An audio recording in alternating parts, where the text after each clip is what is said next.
Now, when we last saw Naomi and her daughters Orpah and Ruth, things looked really bleak. Naomi's husband had died, leaving her to be a widow. And then Orpah and Ruth's husband, they died as well.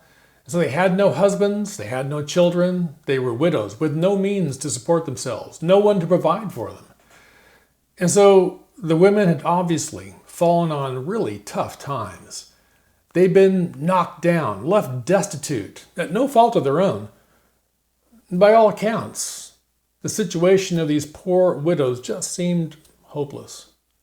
But the story doesn't end with two destitute widows. God's still working in their lives. And what we see today is where there is God, there is hope. Ruth 1, verse 6. When Naomi heard in Moab that the Lord had come to the aid of his people by providing food for them, she and her daughters-in-law prepared to return home from there. With her two daughters-in-law, she left the place where she had been living and set out on the road that would take them back to the land of Judah. Then Naomi said to her two daughters-in-law, "Go back, each of you, to your mother's home. May the Lord show you kindness, as you have shown kindness to your dead husbands and to me. May the Lord grant that each of you will find rest in the home of another husband." Then she kissed them goodbye, and they wept aloud and said to her, "We will go back with you to your people." But Naomi said, "Return home, my daughters. Why would you come with me? Am I going to have any more sons who could become your husbands? Return home, my daughters. I am too old to have another husband. Even if I thought there was still hope for me, even if I had a husband tonight and gave birth to sons, would you wait until they grew up? Would you remain unmarried for them? No, my daughters. It is more bitter for me than for you, because the Lord's hand has turned against me." At this, they wept aloud again. Then Orpah kissed her mother-in-law goodbye, but Ruth clung to her. "Look," said Naomi, "your sister-in-law is going back to her people and her gods. Go back with her." But Ruth replied, "Don't urge me to leave you or to turn back from you. Where you go, I will go, and where you stay, I will stay. Your people will be my people, and your God, my God. Where you die, I will die, and there I will be buried. May the Lord deal with me, be it ever so severely, if even death separates you and me." When Naomi realized that Ruth was determined to go with her, she stopped urging her. So the two women went on until they came to Bethlehem. When they arrived in Bethlehem, the whole town was stirred because of them, and the women exclaimed, "Can this be Naomi?" "Don't call me Naomi," she told them. "Call me Mara, because the Almighty has made my life very bitter. I went away full, but the Lord has brought me back empty. Why call me Naomi? The Lord has afflicted me. The Almighty has brought misfortune upon me." So Naomi returned from Moab, accompanied by Ruth the Moabite, her daughter-in-law, arriving in Bethlehem as the barley harvest was beginning. Well, as Ruth's story begins, we see a picture of hopelessness. There was almost nothing worse than being a widow in the ancient world. Widows were often taken advantage of or ignored. They were almost always poverty-stricken. Now, God's law provided that the nearest relative of the dead husband should care for the widow, but the problem is that Naomi isn't in Israel, where her relatives are. She's in Moab. And even if she did travel back to Israel, she can't be certain that any of her relatives that could care for her would be living. And so Naomi's prospects look bleak. She has nothing to offer her daughters-in-law, so she urges them to return home to their Moabite families. There's a scene in the movie Seabiscuit that reminds me of Naomi and her daughters-in-law. Seabiscuit is a film about a horse by that name that defies the odds to become a championship racehorse. And Tobey Maguire plays a man named Red Pollard, a skilled horse rider who eventually becomes Seabiscuit's jockey. But the film starts out as the Great Depression hits America when Red is just a teenager. His family's been well off. They've lived in a nice house and hosted parties of wealthy friends, provided a good education for the children, and enjoying luxuries such as a horse for Red. But when the Great Depression hit, they suddenly lost everything. They now live in a shack located in a depressing community with other people who are just down and out, jobless and hopeless. So Red's dad sits outside by a burning fire for warmth as Red comes up to him to say, "Dad, I made $2 today." Well, his dad is surprised. $2 was a big deal. So he asked Red where he got the money. And Red told him that he won it by racing a horse at a local racetrack. So in the next scene, Red's mom and dad are with him at the racetrack. And Red thinks it's just to see the place that he spends his spare time. But what he doesn't know is that Red's parents had already made arrangements for Red to stay with a horse trainer. In their minds, he had a future, he had a hope, if he would just leave the family and go with a horse trainer to live. And so a heartbreaking scene, Red is holding on to his dad and begging his dad to change his mind, desperately pleading for him to stay with his family. But his mom and dad, although heartbroken, believe they have no other choice. They have nothing to offer him. They can't adequately care for him. They have no future to promise him. And so they make the excruciating choice to let him go forever, kiss their son goodbye, and tearfully leave him with someone else to raise. That's the kind of choice that Naomi was making. As a widow, she didn't have a husband to care for her. Her sons were also dead, so she was left alone, destitute, poverty-stricken, without any hope, without any future.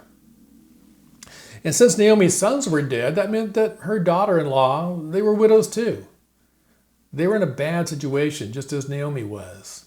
Except they had one thing going for them. They were still young. They had a chance of remarriage. They could find new husbands. They could still bear children. And so Naomi made the difficult decision to let them go. As much as she loved them, she knew she had nothing to offer them.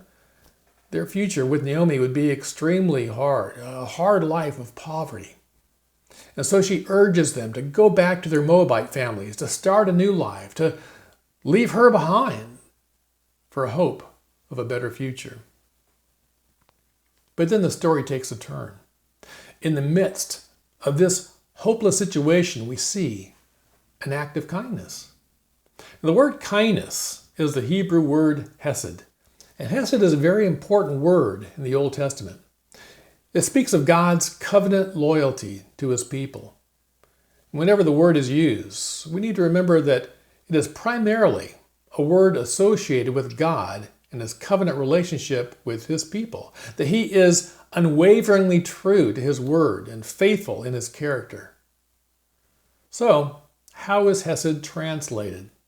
Well, hesed is used 240 times in the Old Testament and is especially frequent in the Psalms. It's translated as kindness, as in the NIV, but it's also translated as loving kindness, steadfast love, grace, mercy, faithfulness, goodness, or devotion. And the Holman translates the word here as faithful love. And I like that translation, as it goes deeper into the meaning than the simple word kindness. Faithful love draws a word picture of God's covenant love for his people, his unwavering devotion and care for his own. And just as agape describes God's love for us in the New Testament, hesed describes God's love for us in the Old Testament. The Greek word agape speaks of an unconditional love that God has for his people. It's a love that's unwavering. It's a love that seeks the highest good for another. And the Hebrew word hesed speaks of God's faithful love for his people also. It's a love that's unwavering. It's a love that follows through on promises and will never rescind a promise that's made. When we find promises in the Old Testament, such as, "Never will I leave you, never will I forsake you," that's a covenant promise. The word hesed is the very essence of promises like that. When people love with agape love or hesed love, they do so because they're made in God's image. These are the way that God loves. And so Naomi's decision to send Ruth and Orpah back to their families in Moab, it's an act of hesed, faithful love. In verse 8, Naomi says, "Go back, each of you, to your mother's home. May the Lord show you kindness as you have shown kindness to your dead husbands and to me." And the word kindness in this verse is hesed. Naomi is saying, you have shown faithful love or hesed to me and to your husbands. Go back to Moab so that God can show faithful love or hesed to you. Naomi thinks highly of both her daughters-in-law, so she wants the best for them. She wants God to be good to them, for his hesed to shine in their lives. Even though they were foreigners, they had married Israelite men, and so they were under God's covenant. But then Ruth does the unexpected thing. Orpah reluctantly decides to go back to Moab as Naomi directs. It seems like a sensible decision. But Ruth decides to stay with Naomi no matter what. And here Ruth is showing hesed, faithful love, to Naomi. She decides to follow and serve her widowed mother-in-law rather than seek a husband for herself. And in doing so, Ruth knows that her chances of ever marrying or ever having children are slim to none. So Naomi again pleads for Ruth to do the sensible thing as Orpah has done and go back to Moab. But Ruth will have none of it. In one of the most beautiful expressions of commitment in all the world's literature, she tied her future to Naomi's. She confessed allegiance to the people of Israel and to the God of Israel, saying, "Your people will be my people, and your God, my God." And here Ruth was making a complete break with the past. So just as when Abraham acted out of faith to leave his homeland of Ur to follow God to a land of promise, Ruth now acted out of faith to follow Naomi. But Ruth did it with no promise attached. In fact, she decided to follow Naomi despite Naomi's strong encouragement not to follow her. And Ruth's decision was so strong, it even included a reference to death and burial. Where you die, I will die, and there I will be buried. Ruth would stay with Naomi to death and beyond.